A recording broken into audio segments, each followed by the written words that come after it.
بے شک جنہوں نے کفر اپنا لیا ہے ان کے لیے برابر ہے، خواہ آپ انہیں ڈرائیں یا نہ ڈرائیں، وہ ایمان نہیں لائیں گے۔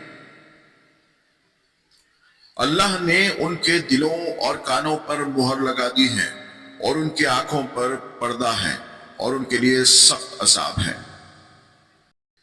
اور لوگوں میں سے بعض وہ بھی ہیں جو کہتے ہیں ہم اللہ پر اور یوم قیامت پر ایمان لائیں، حالانکہ وہ ہرگز مومن نہیں ہیں۔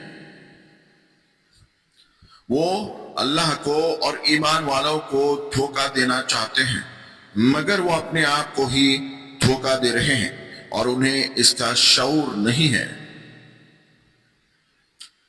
ان کے دلوں میں بیماری ہے، پس اللہ نے ان کی بیماری کو اور بڑھا دیا اور ان کے لیے دردناک عذاب ہے، اس وجہ سے کہ وہ جھوٹ بولتے تھے۔